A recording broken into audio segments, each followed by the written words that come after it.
O Sambaqui é um sítio arqueológico e o nome dele em Tupi-Guarani significa tambaqui, em que tamba significa conchas e qui significa amontoados. Então, de maneira bem generalizada, um sambaqui seria uma montanha de conchas.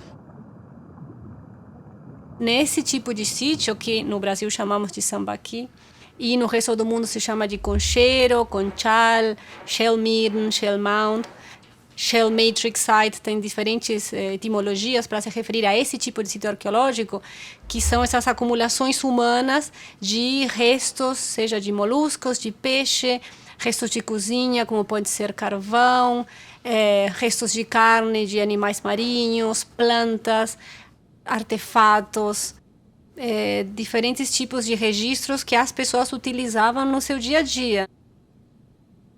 Esses depósitos têm muitas conchas, mas também muitos peixes, restos de crustáceos, e tudo isso intercalado com materiais que nós normalmente associamos já diretamente à atividade humana, como fogueiras, objetos, né? Alguns objetos utilitários, outros objetos rituais. Alguns vão ter sepultamentos humanos, outros não. Em diferentes épocas do passado, teve esses acúmulos de conchas.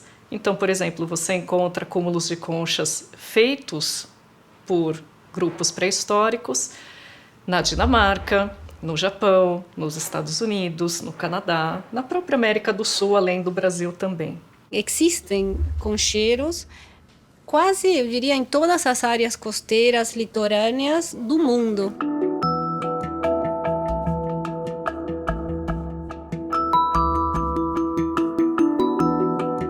As datações mais antigas que existem para concheiros estão no sul da África do Sul, no sítio de Blombos, que é uma caverna, um sítio maravilhoso em caverna, tem uma idade de 80 mil anos. A gente considera hoje o registro mais antigo do início da exploração de conchas por humanos anatomicamente modernos, que é basicamente aqueles Homo sapiens que, pelo registro esqueletal e também arqueológico, a gente sabe que pensavam, agiam, se comportavam igual a gente, igual os humanos de hoje. Depois desse primeiro momento, que a gente vê as evidências mais antigas do consumo de conchas, tanto por Homo sapiens na África e na Península Arábica, quanto por neandertais na Península Ibérica, os sítios concheiros começam a aparecer em algumas áreas costeiras, mas muito poucos ainda. No Brasil, esses montes de conchas eles aparecem principalmente na costa sul e sudeste, mais ou menos desde o Recôncavo Baiano até parte do Rio Grande do Sul.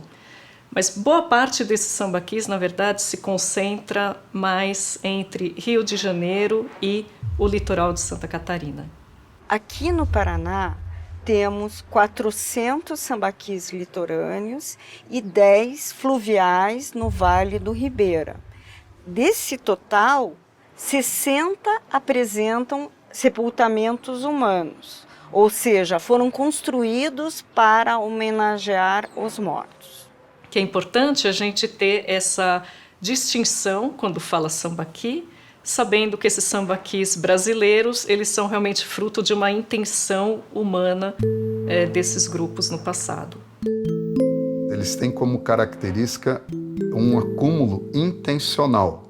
Nesse acúmulo intencional, você deposita vários materiais, entre eles as conchas. Então tem uma diferença. Uma coisa é você ter um grupo que está comendo moluscos e peixes e outras coisas, e você tem um local na sua vila, digamos assim, onde você descarta isso. E, ocasionalmente, então, isso forma um monte. Outra coisa é você ter essa intenção de realmente construir um montículo, ou uma montanha, ou algo que é um marco realmente na paisagem. Hoje, uma tendência muito forte é considerar que, pelo menos os grandes sambaquis eram cemitérios, espaços de ritual mesmo, ritual funerários. Seriam esses sítios grandes e que seriam regionais, que agregariam ali várias aldeias que estariam naquela mesma região. Nem todos os sambaquis são monumentais e nem todos foram feitos para sepultar os mortos. Então, existem outros tipos de sambaquis que são de tamanho menor, que não chegam a ter mais de 1 metro, 1,5 metro de altura, que não tem nenhum sepultamento humano dentro.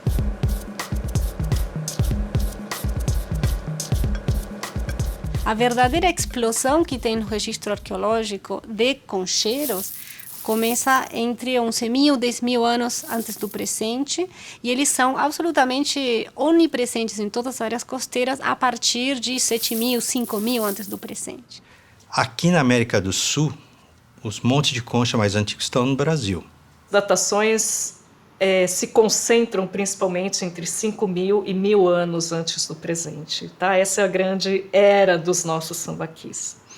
Porém, há sambaquis, alguns poucos sambaquis mais antigos do que isso, mas teriam sido destruídos pelas mudanças de nível do mar. Essa diferença cronológica pode estar explicada por uma questão de preservação dos sítios, já que as oscilações do nível relativo do mar, que conforme a temperatura global ficava mais fria, o nível se afastava da costa, e nos momentos em que havia derretimento de geleiras por aquecimento da temperatura do planeta, o nível do mar subia e, portanto, se aproximava, ia inclusive além da linha atual de costa. Todas essas oscilações provavelmente causaram a destruição de grande parte do registro desses concheiros anteriores a 10.000, a 7.000 antes do presente. O sítio onde talvez tivesse esse povo morando há 10.000 anos atrás está debaixo d'água agora, a uns 20, 30 metros de profundidade. Se nós temos um rebaixamento do nível marinho, né, essas praias acabam ficando mais distantes, 50, 60 quilômetros das praias atuais. E essas áreas emersas eram continentes, partes do continente, passíveis da ocupação humana. Essas populações elas tiveram que interagir também com essa impressionante dinâmica geográfica e ecológica. Então tem muitas hipóteses a respeito das origens desses grupos, e parte do problema é que nós desconfiamos fortemente que nós não temos acesso aos sambaquis mais antigos que devem estar submersos.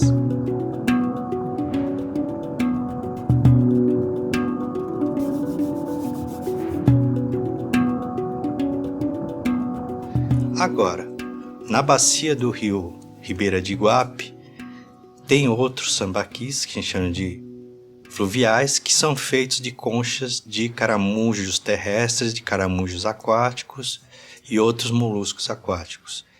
Nós temos esses gastrópodes terrestres, que são usados na construção desses sambaquis fluviais e que são, é claro, espécies diferentes das conchas usadas nos sambaquis costeiros. A gente também encontra sepultamentos humanos nesses sambaquis fluviais, também encontra as ferramentas de pedra. Esses sambaquis têm apresentado idades de até 10.000 anos. Então eles são 1.000 anos, quase 2.000 anos mais velhos que os sambaquis costeiros, o que levanta toda uma série de questões sobre quem veio primeiro. Nesse sentido, o Vale do Ribeira ele é importante porque ele tem esse registro dos sambaquis fluviais, que são um pouquinho diferentes dos sambaquis litorâneos, mas que por não ter tido essa questão, né, de mudança de nível do mar, isso está longe do que seria a costa, você tem a preservação de sambaquis muito mais antigos.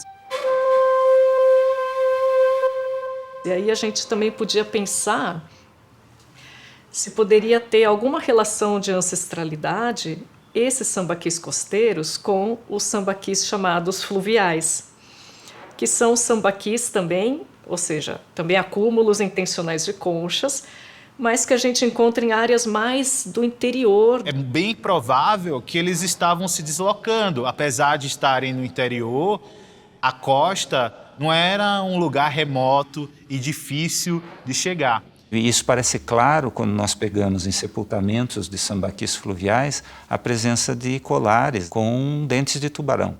Isso aqui é um espinho de raia, também veio do mar. E se a gente pensar no nível do mar há 10 mil anos atrás, ele estava a 200 quilômetros do litoral. O que isso implica? Isso implica que ou eles estavam conseguindo chegar até o litoral e pegar tubarão e raia e levar de novo para a serra, ou ter uma rede de trocas acontecendo. Essa é uma inferência muito interessante para a gente ver de contato com o mar, em sítios que estão basicamente na serra, na Mata Atlântica. Então mostra uma linha, provavelmente uma rede de trocas, de comércio, entre os dois povos. Tem um povo ali no litoral, há 10 mil anos. Talvez já sejam sambaqueiros, talvez seja o que a gente chama de proto-sambaqueiros, mas isso aqui é indicativo que tem alguém morando lá no litoral.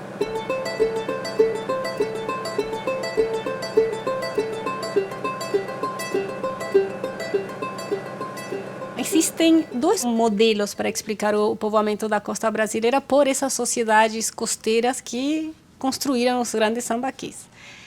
Um dos modelos coloca que esses grupos teriam quebrado, vindo do interior, teriam entrado por uma quebra na barreira natural geológica, que é a Serra do Mar, que existe ao norte do estado do Paraná, sul do estado de São Paulo. O que nos levanta a possibilidade de serem povos navegadores, né? Então, quando a gente fala de sociedades sambaqueiras como sociedades marítimas, a gente está falando que são grupos que estão constantemente na água e que navegar quilômetros e quilômetros é uma coisa comum.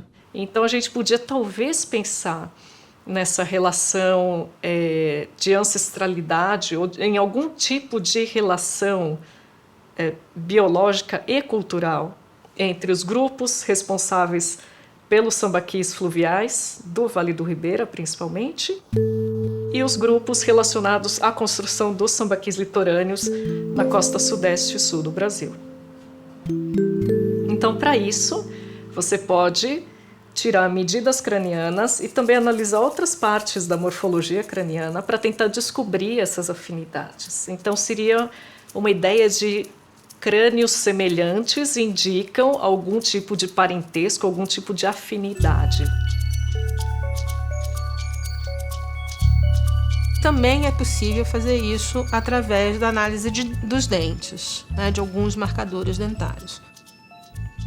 A gente percebe que alguns desses sambaquis do Vale do Ribeira têm uma relação mais próxima com alguns sambaquis do Paraná, não necessariamente com sambaquis litorâneos de São Paulo. Então, existia essa ideia de que talvez esses grupos costeiros viessem do interior e chegando entre sul de São Paulo e norte do Paraná, uma leva migrasse para o norte, para a costa de São Paulo, Rio de Janeiro, Espírito Santo, e outra leva migrasse para o sul, no que é basicamente Paraná e Santa Catarina atualmente, e um pouquinho no Rio Grande do Sul. E quando a gente analisa, então, essa morfologia craniana, o que a gente vê é exatamente isso, que tem diferenças entre esses dois grupos. É como se eles formassem dois grupinhos distintos. O que os resultados genéticos mostram, confirmando que as análises morfológicas já indicavam, é de que há uma diferença, sim, né, entre os grupos sambaqueiros vamos chamar, do Sudeste em relação aos grupos sambaqueiros do Sul.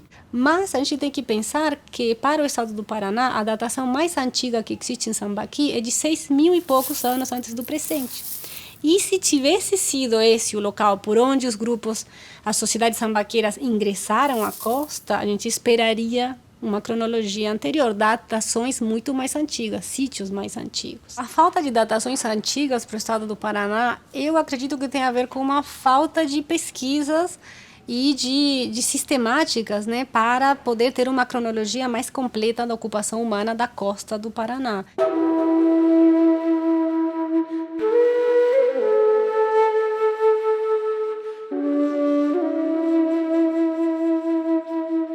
Bom, esse outro modelo seria um povoamento sentido norte-sul por parte de um dos tantos grupos, fluxos migratórios que povoaram a América do Sul, vindo pelo Atlântico.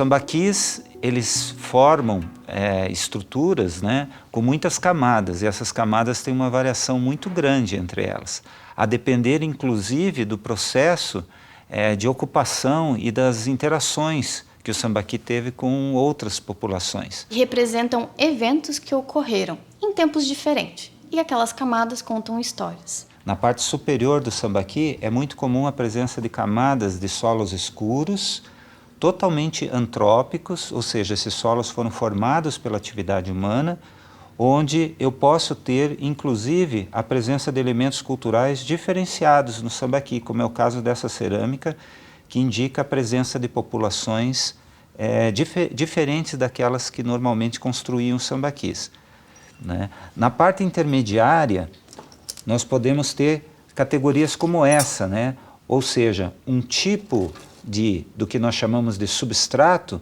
onde há uma predominância gigantesca de material ósseo e mesclado com porções de solo escuro.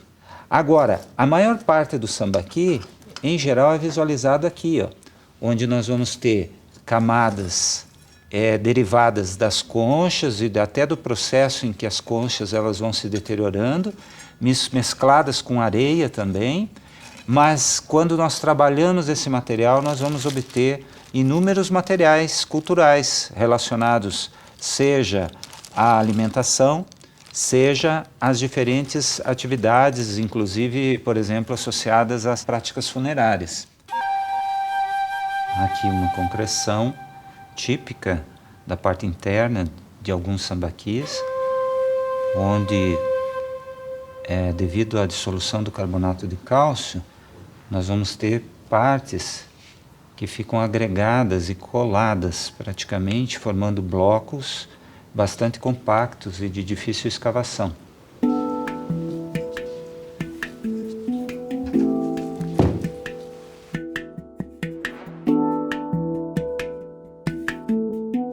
A gente faz uma abordagem mais baseada nos perfis estratigráficos, que é basicamente um corte do sítio do sambaqui, onde você consegue ver todas as camadas que formam parte do sítio por dentro. Então, é uma estratégia interessante, porque é como se fosse um raio-x do sambaqui por dentro, para você entender a composição dele, o ritmo de formação, a cronologia, etc. Então, as estratigrafias elas estão formadas por camadas que as mais inferiores são as mais antigas, as superiores são as mais recentes. Quando você olha para um sambaqui, é um pouco assustador, porque você vê uma diversidade de camadas, de tipos de conchas, de ossos saindo para cá e para lá. Em alguns casos, você tem sambaquis com tanto sepultamento humano que qualquer corte estratigráfico você já vê um crânio aparecendo, uma mandíbula, um fêmur. É muito comum, dentro dos sambaquis, nós encontrarmos camadas que apresentam vestígios de fogueira, então elas são muito associadas às áreas de cozinha. Aí, em níveis superiores, você encontra áreas de sepultamento, né? Então tem apenas presença de esqueletos. De repente, você numa outra camada, você encontra áreas que são relacionadas à área para dormir mesmo, né? A área de acampamento. Essa complexidade do sambaquis é um pouco assustadora à primeira vista, porque dá a sensação de que tinha muita coisa acontecendo ao mesmo tempo, conforme o sítio ia evoluindo, né? Conforme o tempo passava. Essas camadas, elas não estão dentro do mesmo perfil necessariamente associadas. Então é interessante de você fazer uma análise que você pode prever o que você vai encontrar em um nível superior. Então, se você encontrar uma alta concentração de determinado elemento, como o fósforo, num determinado nível estratigráfico, quer dizer que o nível de cima pode ter a presença de uma grande quantidade de ossos, que pode ser ossos de animais, de caças, enfim, ou ossos relacionados a sepultamentos, ossos humanos. Então isso é interessante porque esse dado ele pode facilitar na hora da escavação. Os ossos de animais em sambaquis eles podem ser encontrados de várias formas. Podem ser apenas o osso em si, sem modificação nenhuma, né? E também a gente pode encontrar os ossos queimados, por exemplo, porque estavam associados a uma fogueira ou algum processo que envolvia fogo. O carvão é um dos elementos mais importantes do registro, seguido dos ossos. Os ossos de peixe, que é o que mais predomina em sambaquis, e também das conchas, né, para a gente entender a dieta, para a gente interpretar a possibilidade de ter ou não esses festins em comemoração aos mortos, para a gente entender também qual que era a disponibilidade, as espécies de peixes, inclusive também de conchas que existiam perto do sítio, que também indiretamente tem a ver com questões ambientais, como é que era a paisagem em volta aos sítios. Os carvões, eles podem nos falar muitas coisas. Eles podem falar, por exemplo, quais espécies de sementes ou árvores estavam sendo utilizadas para alimentar a fogueira, quais sementes ou vegetais, de alguma forma, podiam estar sendo consumidos por esses grupos que ali viviam. Também para entender variações ambientais que podiam estar acontecendo ao longo dos milhares de anos que levaram à construção e à formação de alguns sambaquis.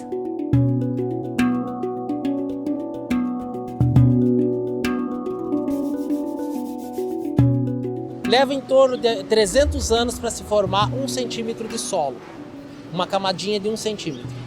Aí vem o homem com toda a sua manifestação, com o seu uso do solo, e ele acaba interferindo nessa estrutura pedológica, nessa estrutura de camadas.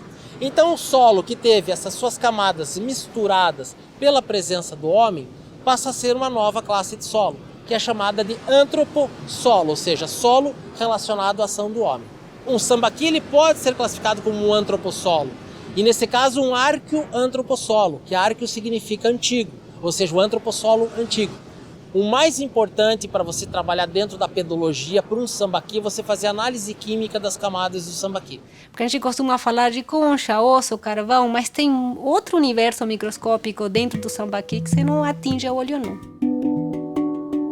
A micromorfologia do solo, do sedimento do sambaqui, que é basicamente a observação desse sedimento no microscópio, é uma microjanela que você abre no interior do sítio para você entender a verdadeira composição desse sambaqui.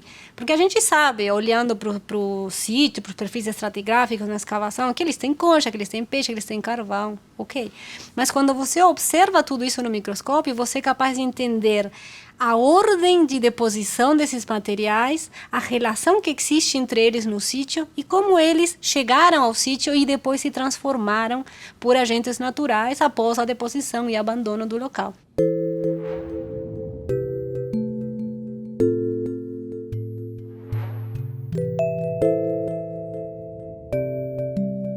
Você encontra muito pouco do peixe, você encontra muito pouco do mamífero e da ave, mas todos eles eram utilizados na alimentação. Por quê?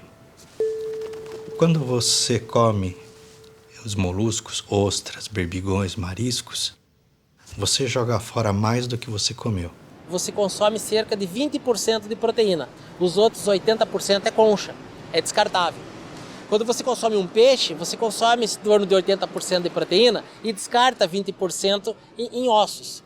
Ou seja, quando você come um monte de peixe, você deixa só um pouco de osso. Você come um pouco de berbigão, você deixa um monte de concha. Então, fazendo alguns cálculos, a gente observou que, na verdade, embora 80% do material que faz o sambaqui sejam conchas, elas correspondem a menos de 10% da carne que eles comiam. Os peixes são responsáveis por mais de 90% dessa parte da dieta. Esses peixes eles estavam sendo consumidos por essas populações num tamanho maior, com talvez provavelmente uma reprodução maior também desses animais. Então se esperava um tempo maior para consumir aquele peixe. Os sambaqueiros provavelmente faziam os peixes deles na brasa, em cima da fogueira. Um consumo rápido, a gente já vê, só coloca em cima de esteiras ou coloca em pequenos espetos improvisados, isso seria um modo de fazer. Ou colocar em moquéns, que é um tipo de defumador, que coloca em fogo baixo, e aí o peixe vai cozinhando e defumando e secando ao mesmo tempo lentamente. É um peixe que você pode guardar para comer durante semanas. Nós temos entendido hoje como povos que, além de serem pescadores, consomem também uma série de vegetais nativos dessa mata atlântica. eles tinham que ter uma fonte de carboidrato, né, de açúcar. Hoje, como a gente come pão, eles comiam muita batata, ou seja, tubérculos. Carais ou inhames nativos, amidos de batata doce. A gente também tem encontrado amidos que são sugestivos de pinhão, então sugerindo que existe esse contato, né, e inclusive o uso desse recurso, que é um recurso da serra. Eles faziam movimentos para coleta de pinhão, ou eles recebiam de grupos que vinham também do interior da serra, porque nós tínhamos grupos indígenas contemporâneos aos sambaquianos que viviam na serra, que era do grupo do tronco G.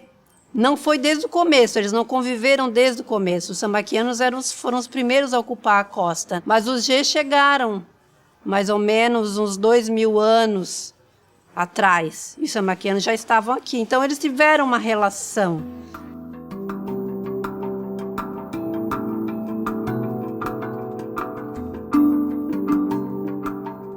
Essa é uma pergunta muito boa, né? Onde que eles moravam? Eles e elas, onde estavam morando? A gente não sabe bem onde eles moravam, não encontramos essas evidências. Eu, particularmente, não é uma coisa que todos os arqueólogos assumem ou concordam, mas eu acredito que eles viviam em palafitas, aquelas casas na beira do lago, assim, sobre estacas, né? Para que servia aquela estrutura de estacas de madeira que a gente tem na base do Sambaqui Cubatão 1, amarrada, né, com trançados de fibra, né? Pode sugerir que essas estacas sejam a base de palafitas ou de grandes armadilhas, em virtude de estar em área alagada. Então, se imagina que seria uma estrutura que eles construíram, e essa estrutura então daria uma sustentação para eles começarem a construir o sambaqui. Na base do sítio tinham artefatos feitos de plantas conservados e encharcados. E aí é o caso das estacas, né, as famosas estacas que a gente tem ali, que a gente identifica e encontra na margem, né, do rio, em frente ao sítio. Na verdade, são estacas que estavam sob o sítio, né, que ao desmoronar ficam os pedaços das estacas ali. Não se trata de uma pecinha ou outra que ficou por acaso conservada. Não, é uma quantidade enorme, porque na verdade essas estacas elas estão sob o sítio em toda a sua extensão. A gente não sabe bem qual era a função, mas a gente vê o quanto de trabalho que eles colocaram nesse material, né? Não era simplesmente coletar o caule da árvore, cortar e colocar. Eles trabalhavam elas. Então tem marcas de trabalho nessas estacas. Marcas que teve alguma ferramenta de corte dessa madeira. Então o que a gente imagina é que era uma estrutura que não era algo tão temporário, né? Porque senão eles não teriam colocado tanto trabalho, tanta dedicação para produzir esse artefato. Elas são encontradas fincadas no solo, na vertical, e outras, geralmente menores, na horizontal. E essas verticais e horizontais são amarradas com fibra de cipó-imbé. Uma estrutura como essa, a gente não tem registro em outro sambaqui no Brasil. Então, abriu-se um universo de possibilidades de pensar o que eles estariam fazendo, né? Então, a gente vê as estacas que eles estão trabalhando, a gente encontrou fibras com nós, fibras trançadas, fazendo cordas e vários tipos de nós. Essas fibras vegetais, elas foram identificadas como um nome comum é o cipó-imbé ou cipó preto. Até hoje, ainda se utilizam essas fibras para artesanato e em algumas áreas de pescas ainda se utiliza esse cipó-imbé para algumas construções de armadilhas ou amarrações. Esse material é um fragmento de cestaria que foi encontrado no Sambaqui Cubatão 1, onde ele foi encontrado diariamente encharcado pela água do rio. Esse material se conservou. Diferente, se fosse em outro contexto, poderia ser decomposto. É um material bem raro, né, encontrado em sambaquis, principalmente porque para conservar é numa condição muito específica, né? encharcado, baixo oxigênio, então a decomposição não ocorre. Uma característica importante do domínio de tecnologia pelos grupos sambaquianos é a construção das cordas de fibras vegetais. As cordas eram construídas de forma torcida, não trançadas. E nas pontas destas cordas era feito um acabamento chamado falcaça. Isso aqui é de uma precisão, de uma leveza, de uma qualidade maravilhosa e que demonstra o grande domínio de tecnologia desse vegetal no dia a dia dos grupos sambaquianos. Foram identificados 10 nós, cordas e amarrações. Eles realmente comprovam o uso na navegação, o uso na pesca e na construção. As pesquisas demonstraram que aproximadamente dos 10 nós encontrados, 30% era utilizado em navegação, exclusivamente em navegação. O mais comum foi o nó simples, que é este tipo de nó aqui, todo mundo conhece, nó simples, e que ele é utilizado para ou você iniciar uma corda ou para finalizar um nó, evitando que ele venha a correr. Este é um nó de pescador. O próprio nome já indica que é um nó utilizado para se amarrar cordas e prender objetos no mar, ou na lagoa, ou nos rios. Isso tudo nos leva a crer, com muita certeza, de que eles eram pescadores. Para a pesca do tipo de pescado que eles tinham, eles eram navegadores pelo tipo de nó que é dado, e com isso eles tinham embarcações muito bem projetadas.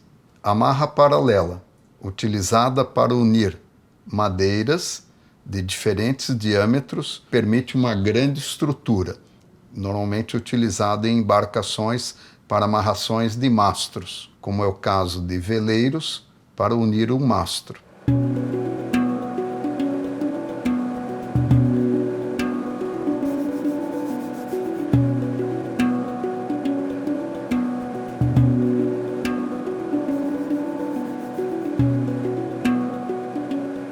Paralelo que é possível ser realizado para entender que os grupos sambaqueiros eram grupos que tinham e detinham uma cultura náutica é o fato de a gente poder ter a possibilidade de lâminas de machado que são encontradas em pedra polida dentro de contextos de sambaqui terem sido eixós, ferramentas que eram utilizadas para escavar e trabalhar a madeira. Pedras, rochas comuns de encontrar no litoral são usadas para fazer ferramentas. Polido, lascado e o picoteado, né? São as 3 principais técnicas de trabalho na pedra. O lascamento ele é muito comumente visto como talhar.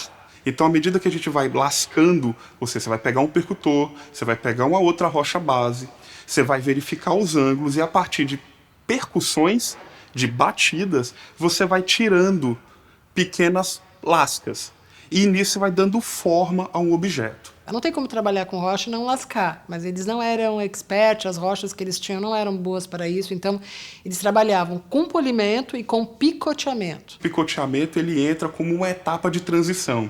Você primeiro dá forma ao objeto pelo lascamento, depois você picoteia as arestas. É que quando você bate, pequenas batidas que você vai quebrando assim a rocha em pequenos pedacinhos, assim, quase como um pó, você vai desgastando ela. Ou seja, onde ficou quinas, e depois você faz o trabalho de polimento. Esfregando a rocha com uma outra que seja mais dura, que é a rocha que você está trabalhando. E aí eles eram muito bons, né? As oficinas líticas, ou polidores fixos ou móveis, porque ambos são um tipo de oficina lítica, são áreas que eram utilizadas para confecção de instrumentos líticos, ou seja, instrumentos confeccionados à base de pedra, de rocha.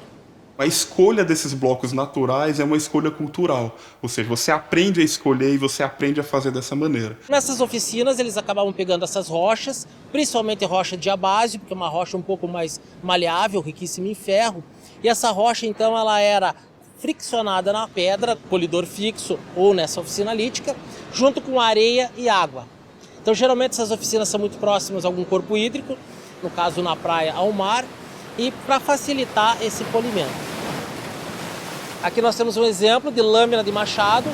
Ela foi bem polida, ou seja, ela tem uma lâmina bem pronunciada, bem desenvolvida. Então essa função do machado, ela vai muito mais além da sua lâmina, além da pedra, né? Ela usa para cortar, para cavar, uso que são feitos para pegar mel, para cortar uma árvore no meio e você retirar o mel, uso feito para fazer cabanas, uso de feitos para fazer jangadas, para fazer canoas. Então isso aqui é uma lâmina de machado que não foi terminada porque ela não teve as etapas de polimento e nem picoteamento posteriores, o que era comum em lâmina de machado, principalmente com grandes dimensões. A gente não sabe exatamente qual a função que ela poderia ter desempenhado, ou se ela foi simplesmente abandonada, ou ela adquiriu um novo uso, né? Um dos usos que são possíveis é o rabo quente, né? Ou seja, a gente coloca a pedra dentro do fogo, retira a pedra do fogo e coloca no recipiente com água. Essa água que vai ferver por causa do calor da pedra e assim você vai ter água potável para beber depois. Vai ter machados que têm traços, elementos que indicam que ele era encabado. Foi encabado com o quê? Provavelmente com uma madeira. No Brasil, a gente tem 8 tipos de encabamento identificados, né? A gente tem desde os encabamentos onde você amarra a peça num tronco de madeira, como a gente tem as que são colocadas dentro, são peças inseridas dentro de uma madeira e preenchido com cera, né? No sambaquis, como a gente não tem a matéria orgânica preservada, a gente só tem as lâminas, então a gente fica como dedução, a gente não tem como afirmar o método correto. Muitas peças, né, que a gente encontra nos contextos arqueológicos, elas possuem mais de uma função. Essas peças aqui, por exemplo, são percutores, ou seja, que servem para retirar, para bater, são polidores, ou seja, elas são usadas para alisar, e também servem como quebra-coquinho. São essas rochas polidas e que apresentam um orifício, uma concavidade na parte central, que servia justamente para encaixar o coquinho do gerivá, né, que é uma palmácea muito comum aqui no litoral, e para quebrar esse coquinho. Pode ter servido para acender fogo, né? Ou seja, são espécies de canivetes suíços, né? É uma peça que tem várias funções.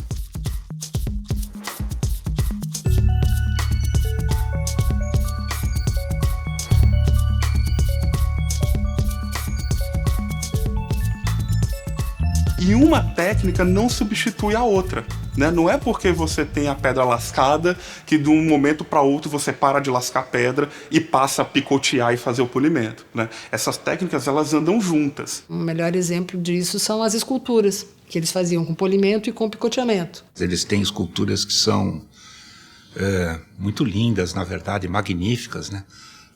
Muito contemporâneas do ponto de vista estético, é uma coisa impressionante.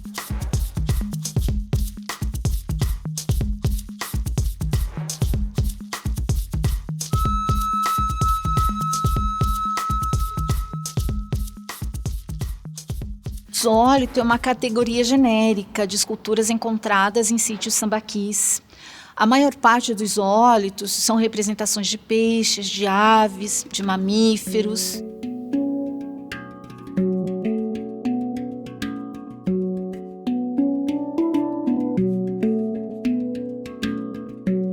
O que sempre chamou a atenção nos zoólitos é a forma como a fauna aquática, principalmente a fauna marítima, era representada. Zoo, animal, lito, rocha. Então, é um nome genérico que se dá a essas esculturas. E, infelizmente, esses zoólitos que nós temos nos museus, nenhum deles foi achado em uma escavação arqueológica sistemática profissional nesse sentido. Então, você tem lindas coleções que foram salvas por arqueólogos amadores ou entusiastas que viram valor nesses sambaquis. O resultado dessas peças são fascinantes, mas pouco se conhece sobre esse tipo de artefato. É no Paraná e em Santa Catarina que tem zoólito. São Paulo, Rio de Janeiro e Espírito Santo não tem zoólito. É uma marca cultural também bem distinta por região. Arqueologia experimental, quer dizer, arqueólogos hoje tentaram reproduzir essas peças de uma maneira mais rústica, né, quebrando, tentando polir de uma maneira mais natural possível, e chegou-se num tempo equivalente a 10 horas no mínimo, mas com uma perspectiva de que necessitasse de muitas horas, possivelmente mais de 200 horas dedicadas a esse tipo de atividade.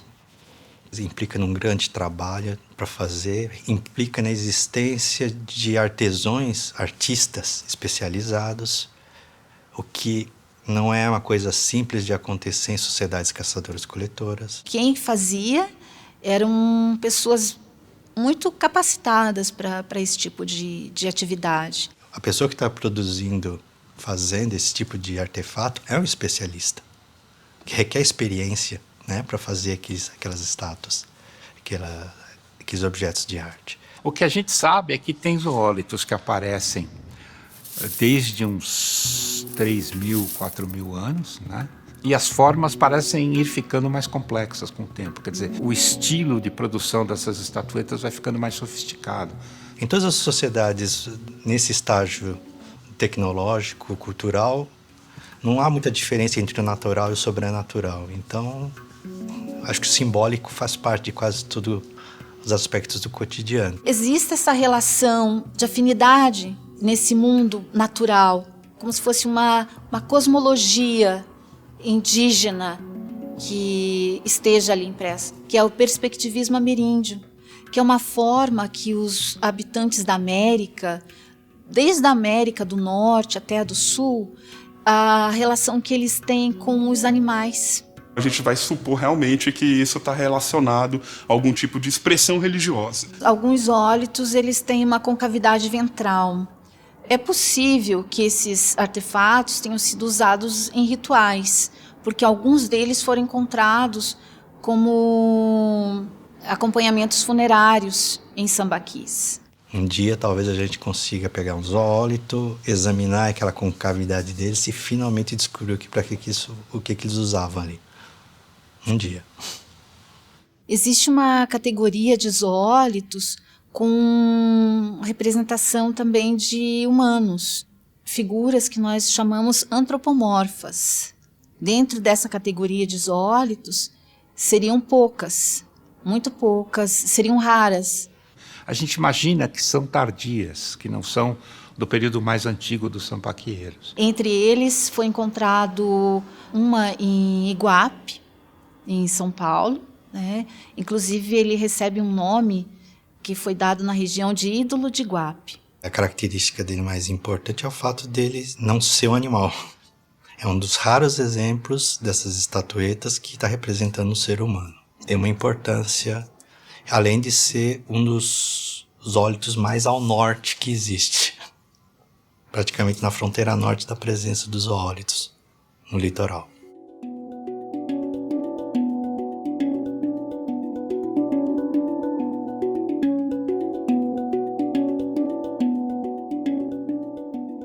O zoófilo, ele é um artefato derivado de ossos de animais. Existem poucas peças feitas em osso no Brasil, né? Se não me engano, são 4, 5 em todos os sambaquis que existem.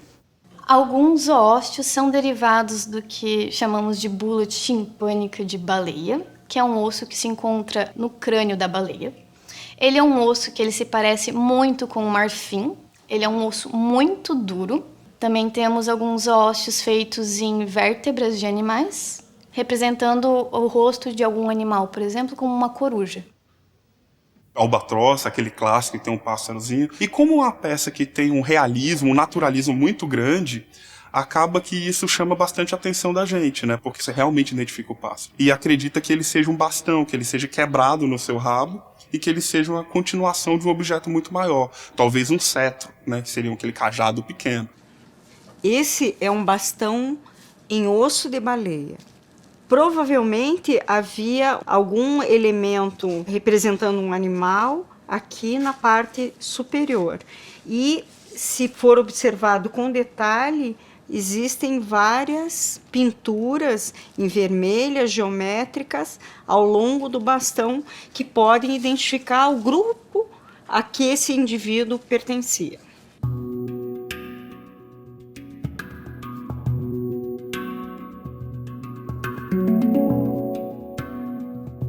Boa parte daquilo que eles fazem, em termos artefatual, é feito com restos de animais. Ao contrário de outras culturas, os sambaquenos não faziam pontas com rochas, eles faziam pontas com ossos. Essa era a especialidade deles. Então, sempre quando eles iam atrás de um animal, eles tinham esses dois usos em vista: alimentação e matéria-prima. Claro, nem tudo serve para fazer com matéria-prima, né? Mas muitos ossos de peixes, por exemplo, como costelas, acúlios, aqueles esporões, serviam para se produzir pontas e furadores. Tem uma indústria feita de ossos de caça, né? Com ornamentos e ferramentas, utensílios, agulhas. Esse é um fuso de fiar, provavelmente em dente de baleia, e que servia para tecer redes fundamentais na pesca. Eles são fabricados através de polimentos, normalmente, e cortes. Possuem várias formas diferentes, podendo variar, por exemplo, de bastões, bolinhas redondas ou até mesmo discos planos perfurados no centro, com alguns detalhes em volta. Esse é um fragmento de apito em osso de ave com incisões geométricas, de um sambaqui com mais de 6.000 anos de idade. E aqui temos um apito em osso de povos caiapó muito assemelhado com o que deveria ser o dos sambaquis.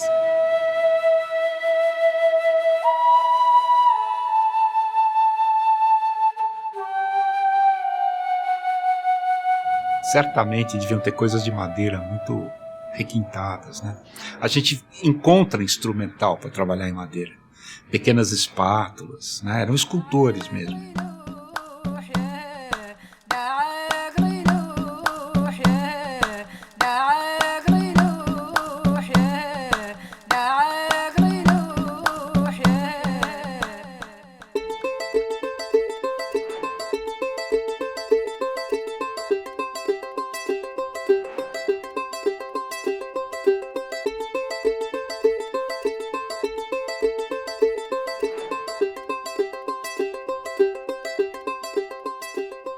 Nós estamos no hospital universitário, utilizando o tomógrafo médico para fazer tomografias de ossos humanos, também de ossos de fauna, mas também utilizamos para fazer tomografias de peças cerâmicas, de peças líticas, que são peças feitas em pedra, até mesmo de estruturas vegetais, como a gente também tem de alguns sítios do Brasil, com a ideia de tentar entender a parte interna dessas estruturas, coisa que a gente não consegue ver visualmente no macro modelo. Hoje a gente veio tomografar alguns ossos de um esqueleto humano que foi retirado de um sambaqui. Eu consigo ver uma fratura que ocorreu nesse osso, né, desse esqueleto após a morte do indivíduo, seja no momento do enterramento, no momento da exumação, do desenterrar, ou até mesmo na remoção desse material. Então eu consigo ver aqui uma fratura que é distinta de uma fratura que ocorre quando a gente ainda está vivo, ainda os ossos estão vivos e com capacidade de recuperação. E essas ranhuras aqui também mostram aonde o músculo da mastigação se gruda na mandíbula. E essas ranhuras, elas são tão evidentes nesse caso porque era um indivíduo bastante robusto, né, com uma força mastigatória bastante importante. Aparentemente é um indivíduo masculino, a gente sabe isso muito pelo ângulo dessa mandíbula, por essa protuberância do queixo, onde nos indivíduos do sexo masculino eles são mais avantajados. Várias doenças acometiam os sambaqueiros. E parte delas nos ajuda muito a entender os hábitos desses grupos pretéritos. Sobretudo patologias dentárias, né, com desgastes muito intensos que levam à perda de dente, pouquíssimas cáries em geral. Por exemplo, nós agora comemos, né, uma dieta muito macia, muito processada, então os nossos dentes quase não desgastam. Mas no passado, esse pessoal que morava na costa, você vê assim esqueletos com dentes muito, muito desgastados e que apontam então para essa dieta mais dura, mais abrasiva desses grupos. Os dentes dessas populações eram bastante desgastados porque a alimentação deles continham, junto com o alimento, alguns abrasivos, que poderiam ser os próprios alimentos, né? Normalmente, alimentos vegetais são alimentos mais abrasivos, mas no caso do sambaquis, além disso, uma dieta rica em peixes, em crustáceos, produtos de origem marinha, normalmente carregam alguns grãos de areia junto. E é por isso que ele acaba desgastando os dentes demais, né? E é o que a gente também consegue ver na tomografia. A gente tem muitos sinais de estresse na infância, sobretudo na infância, na forma dessas hipoplasias lineares, na forma de sinais de anemia ativos na infância e que cicatrizam no adulto. O que a gente pode perceber aqui é a existência de 2 sulcos, um mais ou menos nessa região e um outro aqui. Esses sulcos são formados no momento em que esse indivíduo estava crescendo, em que esse dente estava sendo formado e houve um momento de estresse sistêmico. A gente tinha justamente um pico da ocorrência de hipoplasias lineares de esmalte entre grupos sambaquieiros na faixa de 3 a 4 anos para algumas regiões e de 2 a 3 anos para outras regiões. Esse pico que fazia, quase todos os indivíduos tinham naquele momento, justamente como um sinal indireto de que o desmame estava acontecendo por ali.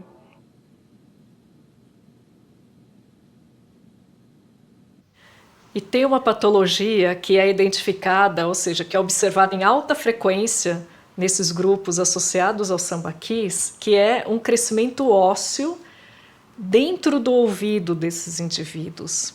E o que você vê nesses esqueletos é um crescimento realmente de uma espécie de uma bolinha óssea. Eles são chamados de exostoses do meato auditivo externo.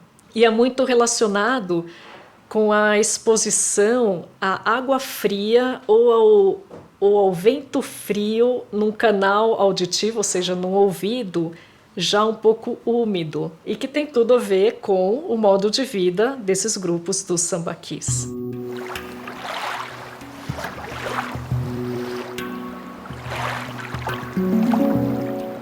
Tem outras patologias super interessantes também. Então a gente tem, para esses grupos associados a sambaquis da costa, uma frequência de infecções ósseas relativamente alta. O que é mais comum da gente ver nos sambaquieiros são pequenas porosidades, pontinhos, que aparecem na superfície de ossos longos e que sugerem processos gerais de infecção, né, ou de inflamação inespecíficas e que não são graves. Em alguns casos, a gente tem um comportamento um pouco diferente. Do lado de cá, o que vocês estão vendo é uma área de destruição óssea resultante de uma infecção, que inclusive compromete a parte interna da órbita. Pensando que aqui esse indivíduo tinha um olho nesse local, tem um processo inflamatório grande, provavelmente com pus, com inchaço e com um aspecto externo de descamação ou de ferida. Então, esse é um sinal de uma doença infecciosa. Essa frequência relativamente alta de infecções ósseas nesses esqueletos oriundos de sambaquis da costa, elas nos indicam populações vivendo em densidades demográficas relativamente altas, ou seja, muita gente no mesmo lugar. O que combina com a ideia de um sambaqui, né? Afinal, para você construir aquela montanha, você não pode ter realmente meia dúzia de pessoas fazendo aquilo. O que a gente percebeu, então, nos sítios dos sambaquis fluviais é que, além das pessoas serem mais delgadas, menos robustas que o pessoal do litoral, a população era bem menor. O bando que fez os sambaquis fluviais geralmente era de pessoas de em torno de 50 pessoas. Os bandos que fizeram os sambaquis costeiros deviam ser de mais ou menos de 100 a 500 pessoas. Em alguns sítios maiores, a gente até estima que seriam bandos de 2.000 pessoas.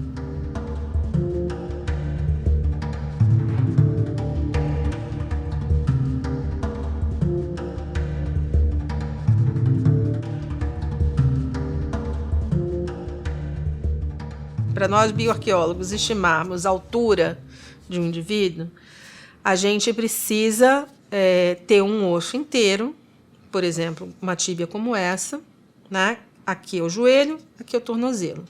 E através dessa medida existe uma fórmula matemática em que eu calculo, projeto a altura total.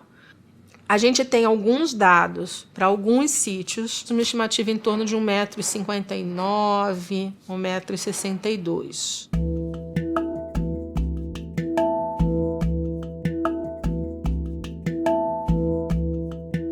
A gente sempre espera ganhar umas dores articulares conforme a gente vai envelhecendo, né?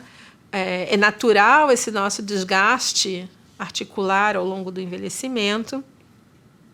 O que chama a atenção em sambaqueiros é que indivíduos mais jovens já têm, muitas vezes, um comprometimento articular bastante intenso. Em muitos casos você tem nessas populações, como seria de se esperar para populações costeiras, né, uma forte ênfase no uso dos braços, né, que muito possivelmente decorre do uso do remo. Então, pensar em arremessos, que pode ser de rede, né, ou arremessos circulares, que pode ser relacionados à tarrafa, ao uso de tarrafas, algumas lesões associadas a remo, ou a nadar. A gente encontra algumas espécies de peixe que são de profundidades grandes, então talvez ou redes muito grandes ou até mesmo alguma metodologia que envolvesse mergulho.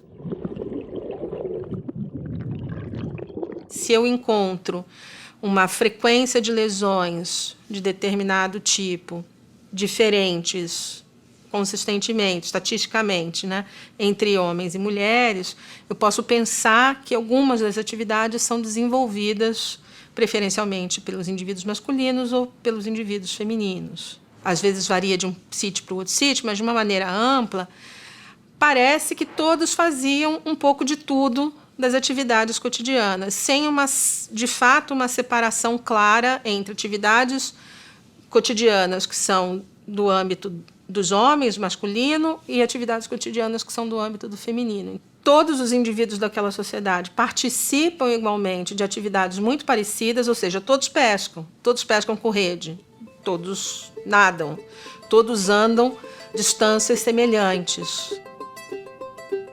Muitas vezes a gente tem fraturas ósseas que foram bem reduzidas, ou seja, o osso foi colocado no lugar corretamente.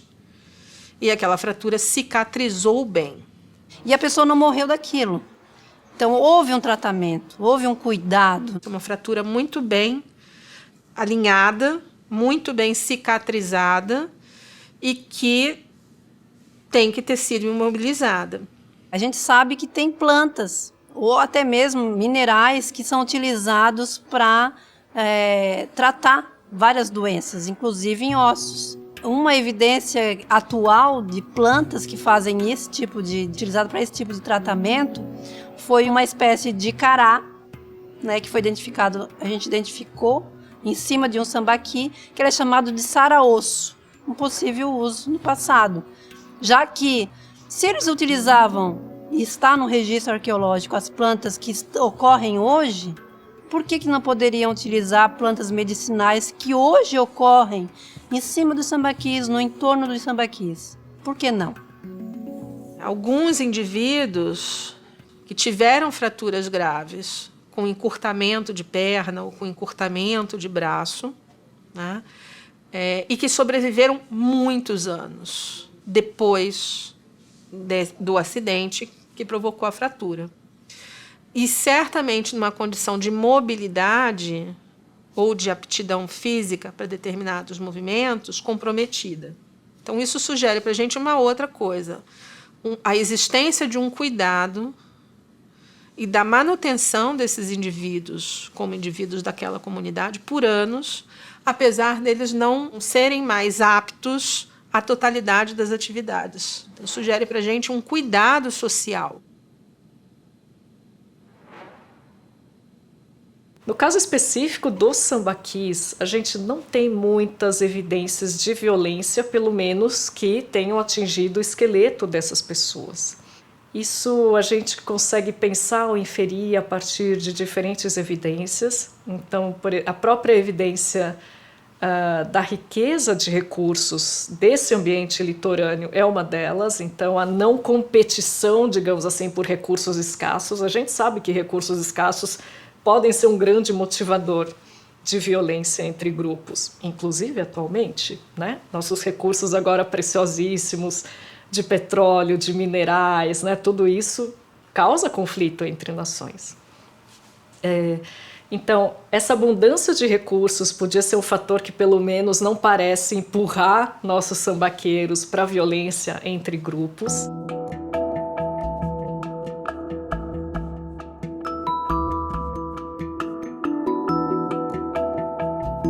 As pessoas dizem, no passado todo mundo morria com 30 anos, mas gente, não é verdade. O que acontece é que para esses grupos pretéritos e até hoje para muitos grupos sem acesso, por exemplo, a saneamento básico, a vacina, né, a todos esses nossos amortecedores culturais e que realmente, a partir do século XX, nos lugares onde você tem acesso a isso, eles realmente mudam os padrões de longevidade e de mortalidade. A idade mais comum de morte dentre esses indivíduos é entre 60 e 70. Mas o que eu posso te falar é que sim, tinha velhinho na pré-história e essas pessoas possivelmente tinham papéis importantes na comunidade, né, em termos do conhecimento das coisas, do conhecimento do ambiente, do conhecimento de onde estão os recursos distribuídos, né, nessa paisagem. Então, acho que tem uma relação que a gente acabou perdendo um pouco, né, no mundo moderno. A gente não valoriza nossos idosos. A gente não presta atenção no que eles dizem, a gente não presta atenção no que eles conhecem. Mas para esses grupos, eu acho que não é impossível pensar que esses indivíduos mais experientes, que eles pudessem ter um papel importante nessas comunidades, porque realmente você se torna uma espécie de guardião da história também. Esses são grupos para os quais você não tem escrita, né? Então, assim, a memória dessas pessoas, ela é a história do grupo.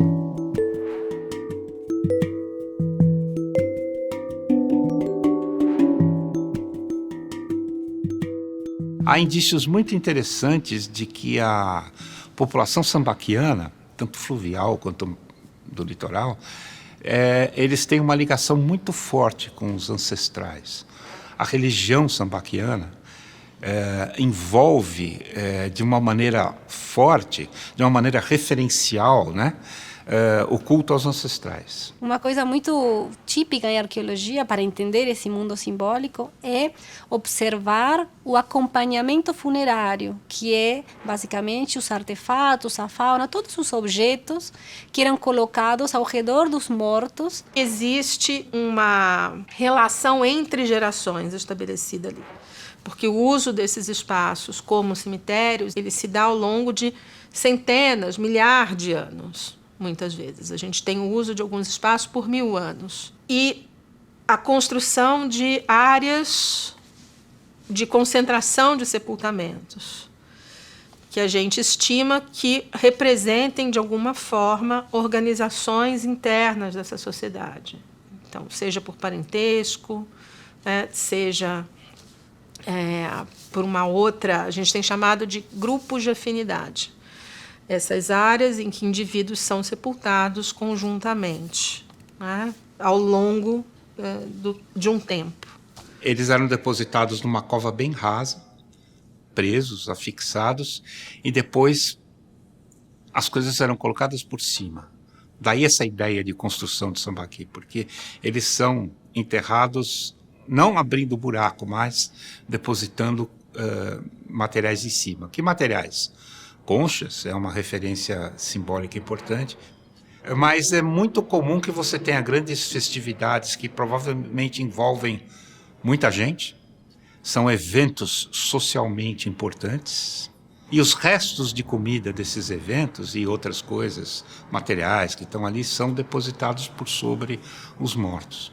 No início da construção do sambaqui, os sepultamentos eram fletidos, eram dobrados. Nos tempos mais recentes, né, há 2000 anos atrás, os sepultamentos começaram a ser estendidos. É muito frequente que as crianças pequenas sejam acompanhadas por muitas contas que sugerem colares. A gente tem documentado que isso, de fato, são colares de muitas voltas, porque ao escavar o sepultamento e retirar o crânio, a gente vê 4, 5, 6 voltas, 6 linhas de conchas embaixo das vértebras do pescoço. Essa é uma concha de ostra perfurada que fazia parte de um colar e que foi encontrado junto a um indivíduo sepultado num sambaqui costeiro. O fato da gente perceber a maneira como eles morriam, ou como os mortos eram tratados, e não perceber muito bem aonde eles viviam, dá uma ideia da importância da ancestralidade na cultura sambaqueira.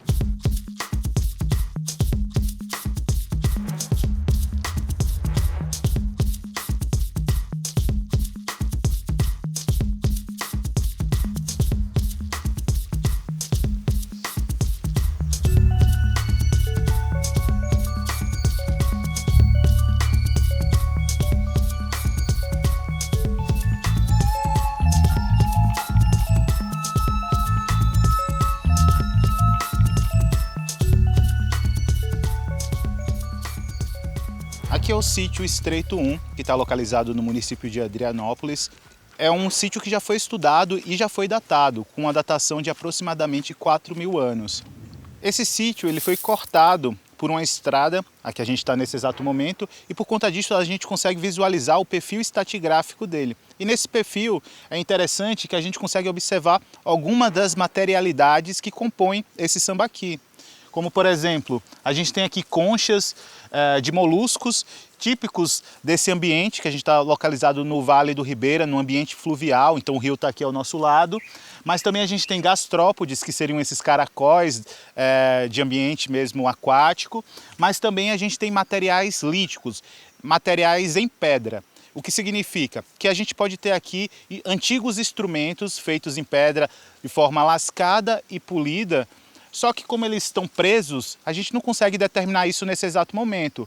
Mas como já é um sítio que já foi estudado e que esse contexto, essa importância já foi levantada anteriormente, é muito provável que a gente esteja visualizando nesse exato momento toda uma camada de uso humano aqui nesse sítio Estreito 1. Nós aproveitamos que, infelizmente, o sítio foi cortado pela estrada.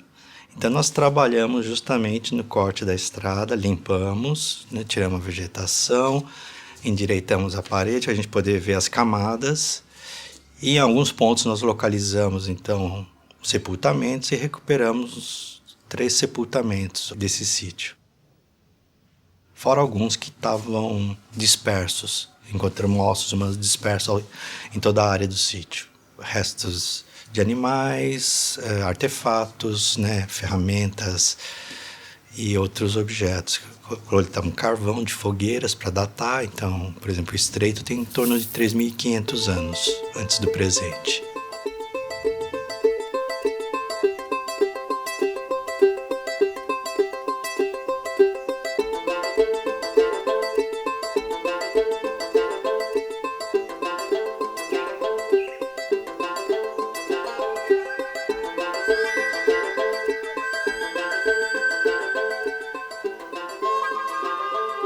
Aqui em Adrianópolis, no Vale do Rio Ribeira, existiram desde 10.000 anos atrás povos sambaquieiros.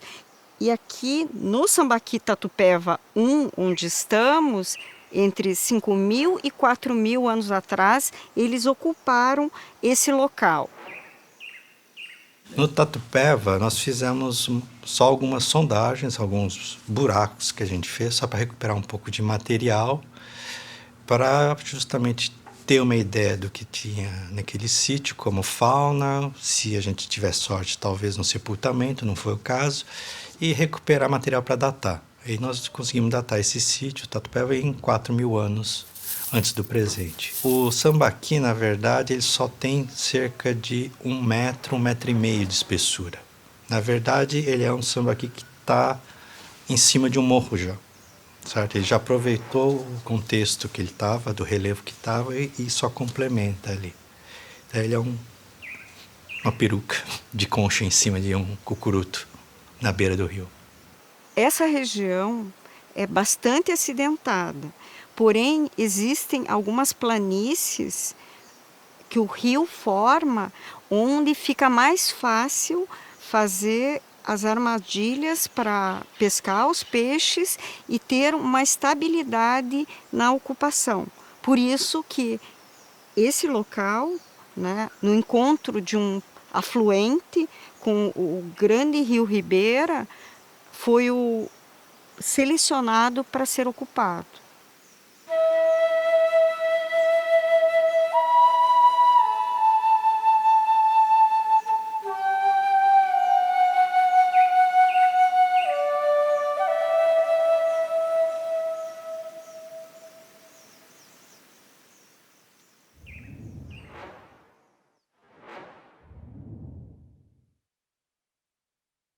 No litoral do Paraná, é muito provável que tenha mais de 400 sambaquis. Nós temos cadastrados para a região de Guaraqueçaba aproximadamente 100 sambaquis. Então, qual o significado desses grandes aglomerados de sambaquis no litoral do Paraná?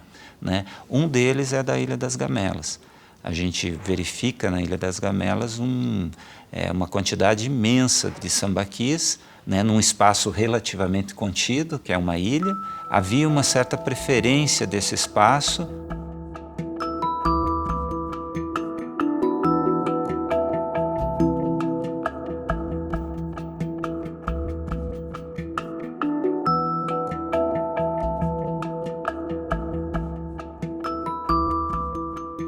O sambaqui da Ilha do Pinto, ele tem essa peculiaridade de ter sido totalmente construído em cima de uma grande ilha rochosa. Ele é um sambaqui muito grande, que alcança até 19 metros de altura. E com essa característica de ocupação sobre um substrato que é uma rocha, que é um grande corpo granítico. Outro aspecto inusitado, né, e bastante importante desse sambaqui é o fato dele ter componentes culturais diferenciados. Nós vamos ter uma densa área com muitas cerâmicas também indígenas, pré-coloniais, e mais ainda, uma quantidade imensa de sepultamentos humanos na camada superior, o que indica que esses locais de sambaquis tinham significado não só para os sambaquieiros, mas ao longo de toda a trajetória de ocupações humanas do litoral, eles adquiriram diferentes significados para diferentes grupos.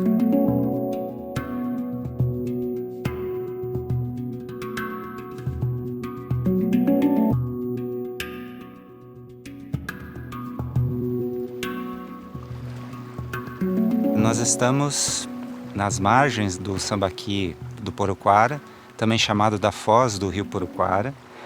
E esse sambaqui tem uma peculiaridade. Ele é um sambaqui de grandes proporções e por ele estar na foz desse rio Poroquara, ele no fundo está muito próximo do que a gente convencionou chamar de canal de maré. Muito influenciado pelas marés e pelas correntes, né, que circulam ora num sentido, ora em outro. Essa erosão costeira diz muito respeito à própria dinâmica da maré, do estuário, mas também a passagem de embarcações nessa região, que promove inúmeras marolas. E isso é uma coisa bastante preocupante, porque a gente costuma, quando está caminhando aqui nessa faixa, encontrar muitos objetos que estavam no contexto, né? Ou seja, estavam inseridos dentro do sambaqui, mas que agora estão espalhados, né, por essa área e, consequentemente, misturados. a gente tem também a atuação de processos que nós chamamos de bioturbação. O que são esses processos? São a incidência de raízes de animais cavadores que acabam também contribuindo para a perturbação desse sítio. Então é muito fácil de ver, por exemplo, nesses buracos aqui, ó, a presença desses animais que interferem sucessivamente nesse sítio. Aqui é um perfil do sambaqui do Poruquara, no qual a gente consegue ver as camadas iniciais com uma concentração bastante grande de materiais orgânicos que estão relacionados a sepultamentos.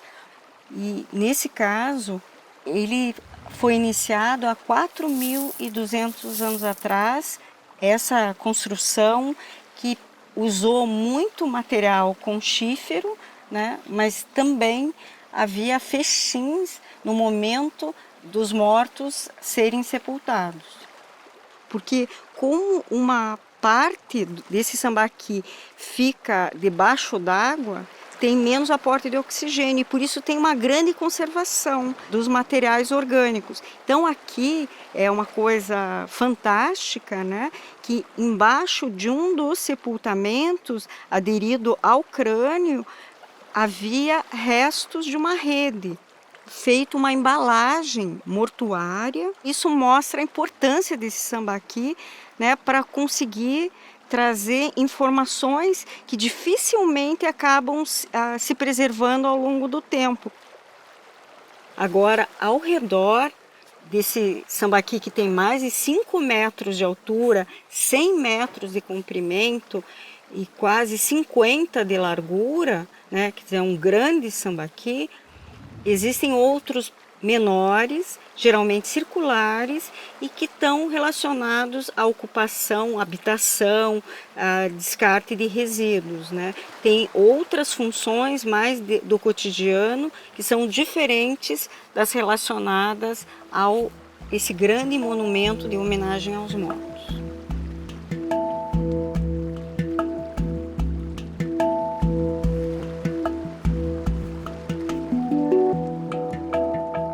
Um dos aspectos na Ilha Rasa é o fato dela ter ocupação atual, né? E essa ocupação ela é histórica na região.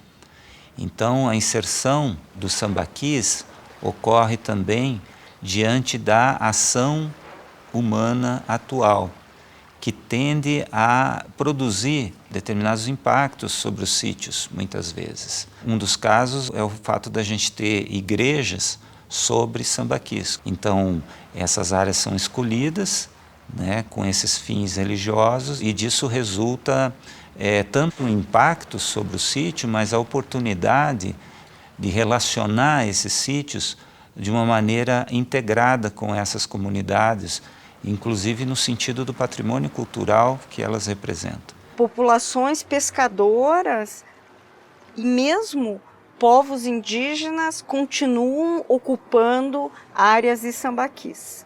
Quer dizer, patrimônio cultural dos sambaquis não só diz respeito àquelas populações antigas, mas pelo fato de estarem ocupando o mesmo território das populações atuais, elas compõem parte do conjunto do acervo cultural dessas regiões.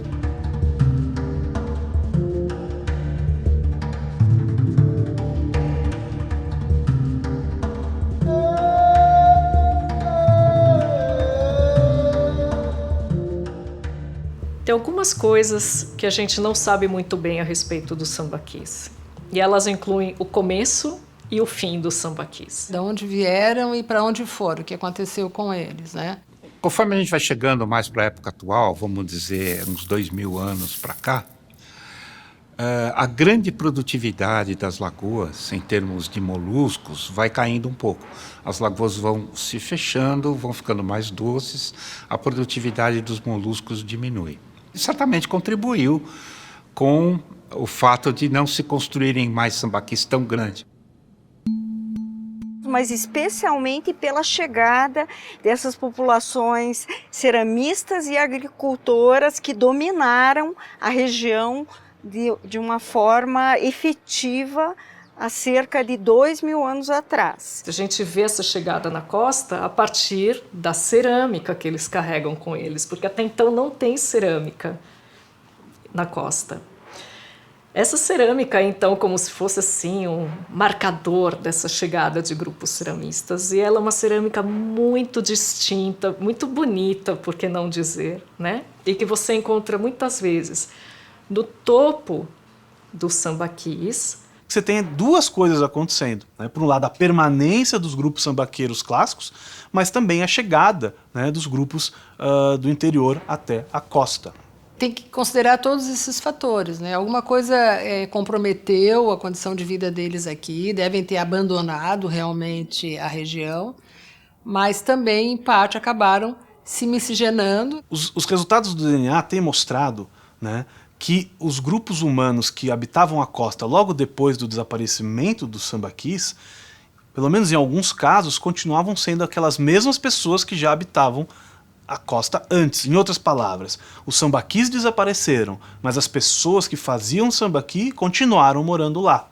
E hoje a gente pode dizer que o sangue sambaquiano está aí entre populações indígenas, muito provavelmente. E aqueles que descendem de populações indígenas, os brasileiros que descendem de indígenas, podem ter essa herança também.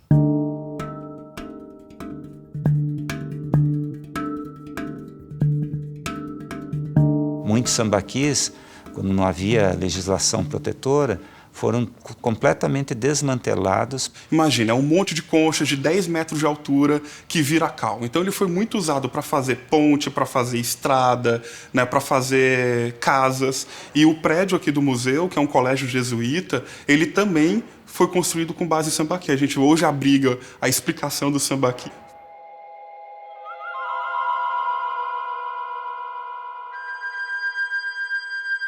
Nós que estamos depredando o planeta, eu acho que é bem interessante olhar para esse passado, olhar para essas outras sociedades, né, e ver como que elas se relacionavam com o ambiente. Quem sabe a gente aprender um pouco com isso. Do que vale o nosso passado? Para mim é uma importância de identidade, que a gente, para se conhecer, para se constituir, como latino-americano, você tem que saber toda essa história dos grupos indígenas, desde os primeiros que chegaram ao continente até antes da chegada dos europeus. É uma questão disso, de saber quem que a gente é. Não tem como saber quem que a gente é sem conhecer o nosso passado. Essa herança em particular interessa para nós enquanto seres humanos, independente da nacionalidade. Isso daqui tem a ver com o passado da humanidade. Nós só estamos aqui como zeladores temporários desse material. Isso aqui pertence a todas as gerações que foram e que vão vir.